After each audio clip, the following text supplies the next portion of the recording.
Yeah, that was the initial idea I had. As a way to go, I return from the grave. Woo! Ooh, a bit too over the top, so let's try this instead. Hi, I'm back. If you remember me, I hate you too, buddy, or I love you too, buddy, depending on what you thought of me.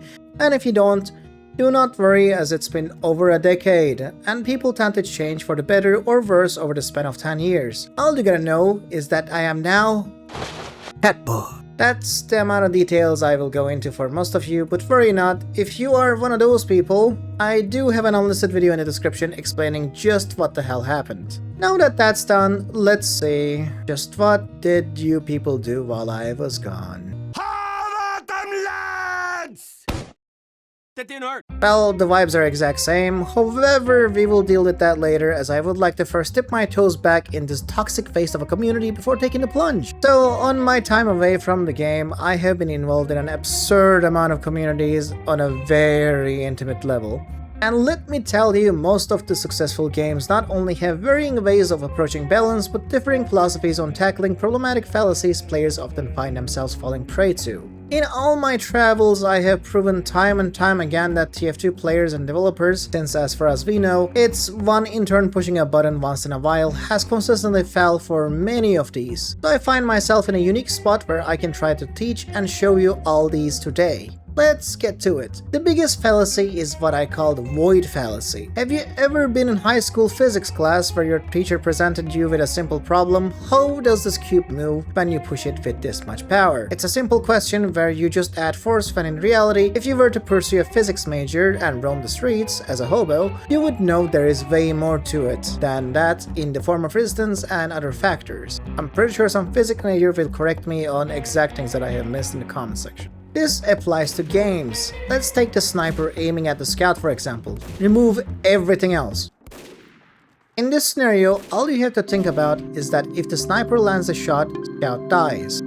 So all you have to think about is damage and health values alongside difficulty of landing the headshot. But that's not the reality now, is it? Then why do we simplify things, Weaver? Do not muddy the topic and move on to the next fallacy, I will keep it short. It's easier to explain and understand things in a void, making it a simple way to teach things or see how an individual component functions. That's it, moving on. Second fallacy is entirely math-based. It is a mixture of failure to understand how little of an impact big numbers can do, while how big of an impact just a single digit can have, with comprehension of even most simple of things being at an all-time low thanks to generative AI, and no, that's not even a joke, just look at the statistics of USA schools. Understanding the concept of percentages and thresholds is a difficult concept. Let's cover the easier one first. Percentages. Let's say in a patch note you went from taking 100% of the damage to 50% of the damage. It sounds outrageous, and then let's say in another patch in the future you went from taking 2% of the damage to 1%. Now, if you have enough math comprehension, you can probably immediately tell that in both scenarios you take roughly half the damage you are taking. But even in this scenario, you can safely assume there will be more talks about cutting a 100% to 50%. And now a less obvious one. Let's say you have 0% damage mitigation and you push it up to 50%, and another case where you push it up from 98% to 99%. Both of these are again the very same. However, if you weren't being vigilant to numbers due to the previous part, you most likely would have skipped right past the 1% increase, doubling your survivability. This is not only a problem with the human brain where small increments do not seem all that big, but also as a society as a whole, simply from how easier it is to sensationalize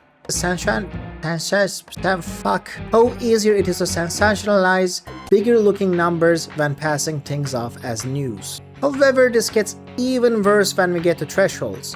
Let's say a weapon does 62 damage and we buff it to do just measly 1 more damage. Reading this in the patch notes, you might just overlook this. Now multiply 62 and 63 by 2. You get 124 and 126 respectively. Now Weaver, let's do a little bit of a thing. Let that singular brain cell hit the corner and tell me, how much health does the lowest health classes have? That is a threshold. Now apply how many different maximum healths there are in the game, both via classes and weapons, medic overhealing and mitigations, all vulnerabilities on items, then try to tell me, Weaver, which numbers are thresholds that allow you to kill someone in one hit earlier.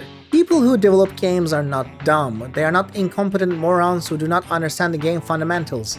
They created it.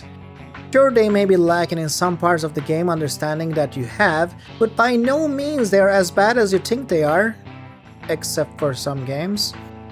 You can trust me when I say this, when a game is a complete unbalanced mess where you can't enjoy anything, you will know. These games do exist, and TF2 is not one of them. This is not to say that it is a shining example of balance, no, it is far, far from that. So hold your toxic negativity and your toxic positivity as we dive into a fallacy mostly exclusive to shooter games. Try to guess from these weapons, which has more initial damage that quickly falls off, viewer. Ding ding ding, it's the damn scatter gun! Let's take a look at its stats. You have 6 shots, each shot between taking 0.6 seconds and dealing up to 110 damage. So far seems worse than Flamethrower in point blank range if you consider their DPS, so let's compare them. Why did that happen? Very simple answer. Your first shot doesn't have a damn cooldown before firing. This results in 220 damage in 0.6 seconds. 220! Aside from a heavy and overhealed classes, there are no survivors to this 2-shot combo. And that is the same massive damage spike in first 2 shots for every weapon with a clip, which makes them outclass weapons that do not. Then what you are trying to do is deal a big burst of damage immediately to win a fight. I will not go into more fallacies since I would like to think that any reasonable person is probably feeling a bit discomfort and far less confidence in their capability to balance a game very dissatisfactory. And if you are feeling like you are less of a person just because you can't balance a game, let's take a look at chess. It's been out for 1,400 years, and we still have not seen every single possible outcome, and for intents and purposes, it has far less complexity compared to a modern game when it comes to inputs. Imagine the games you have played, and another, and another. Now imagine every goddamn game ever played in Team Fortress 2. Do you think we are anywhere near to every possible outcome?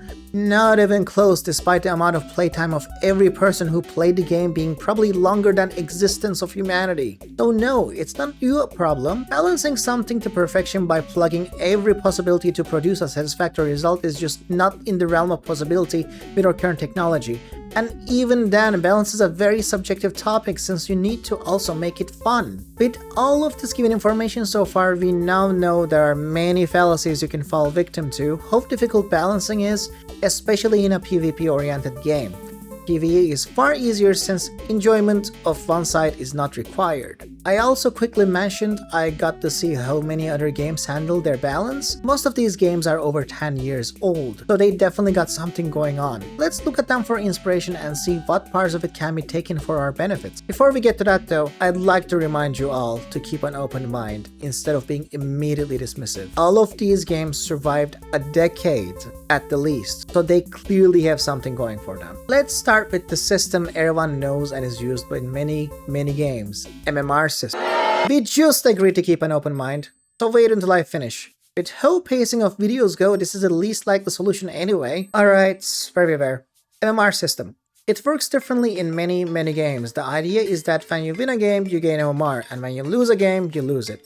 Exact numbers and how it works changes based on games, but main takeaway I want to take a look at is how Age of Empires 2 and its cousins handle the system. Their game is just as ancient as TF2 if not more, so let's take a look at it. Age of Empires 2 has a starting rank of 1000, going up to 2000-ish for best players. When developers want to balance things out, they sample from different parts of the community. This not only gives them access to win rates on a map, civilizations, and game length since aging up is a big part of Age of Empires 2, but also skill levels of the players. This allows them to pinpoint exactly what strategies people are using at certain skill levels to balance out strategies that are deemed usable by only one or few civilizations to stump anyone who uses other civilizations. This pinpoint nerf allows them to make changes without impacting lower skill levels in a negative manner. Comparing this to TF2 terms, in case you didn't get any of that, you could imagine this as a rollout that gives too much advantage to a soldier instead of a round that requires way more precision than usual, and adding a very small object there to make it not possible to do so.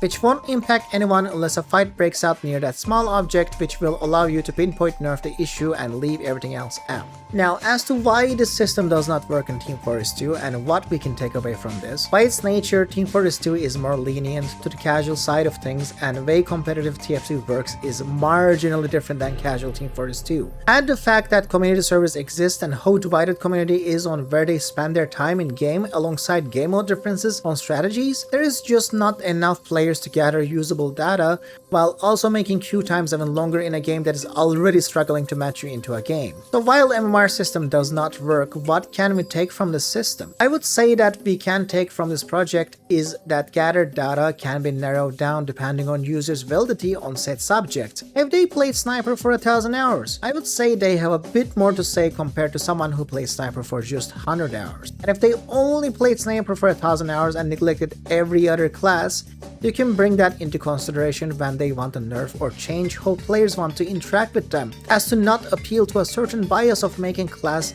they want to play be the best instead of balanced. Now moving on to my current main game, Final Fantasy XIV. It's an MMO with very little focus on PvP, but they recently put one guy at the head of PvP and reworked everything, so we will cover how they approach both PvP and PvE. Unlike TF2, where every jobs of everyone is a loose expectation, such as Pyro being in offense and Demo being in defense roles, which we ignore for the sake of how wrong they are, Final Fantasy has expectations from their classes to a certain degree.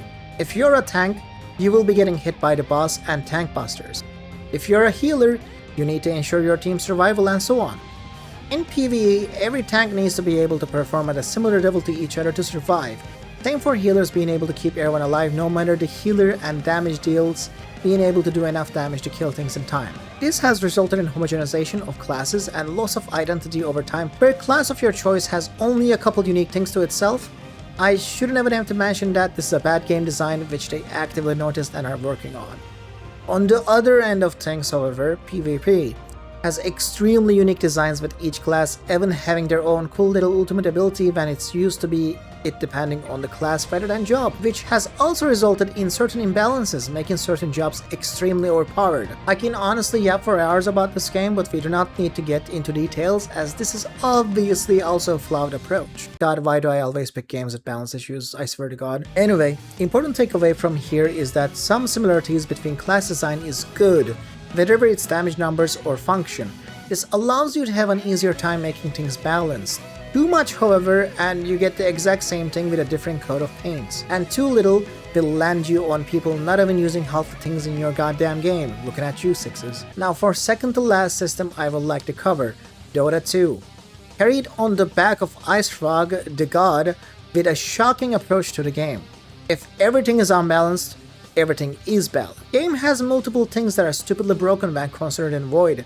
Undying can remove all max health from someone. Shadow Shaman can stun someone indefinitely. Rubik can one-hit Roshan, which is like a fucking boss you are supposed to take with 5 people with this stupid setup I did in this clip. But it all feels balanced when it boils down to, I have a sword that does infinite damage. Oh yeah, I have a sword that does infinity +1 damage. And you get to live out your fantasy of being powerful where nerfs are small amounts for things that truly make the game unplayable. And if something is unfun to play against to a degree even Dota can handle, they rework it to be something more fun and interesting, which always takes place outside of competitive seasons to allow players to adjust before the next. For you worried competitive players out there, all 5 of you. And lastly, we come to the game that is most similar to TF2 in what it is, old school RuneScape. RuneScape originally had an update into RuneScape 2, got rid of the initial RuneScape which people hated a lot. And by the time RuneScape 3 became a thing with pushback from the community, old school RuneScape was born as a way for developers to prove to the community that they indeed were just nostalgic idiots. Well, the goddamn game has 10 times the players of RuneScape 3, and unlike RuneScape 3, every update decision is passed through the community before becoming a thing, requiring at least 80% of the community to approve it before passing in the form of a voting booth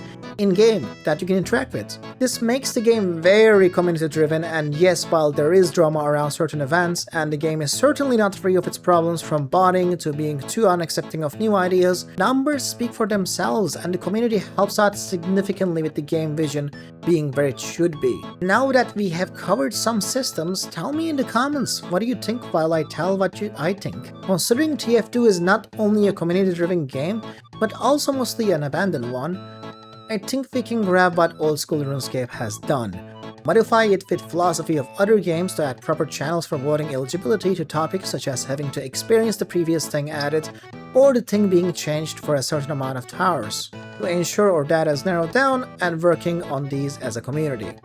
This could give us a golden age of Team Fortress 2 where everything is fun and interesting with no need to even have weapon bans in competitive, or backfire as another failed project. It all depends on how people treat it and how much effort is put into it, if it were to be an idea. Hey, Outro Teemo here. I know this video was shorter than the last one, and I know some of you want more Mugenics and Final Fantasy XIV guides. Trust me, they are coming, and breaking up the projects like this makes sure I don't get burnt out while making them. For the TF2 viewers, however, welcome back, or welcome. There can be more guides or thought experiments like this if you're interested. As I said in my previous video, these videos take time and effort to make, and the biggest bottleneck for me is motivation. Liking the video, subscribing, and even commenting to engage with me helps out a lot with that.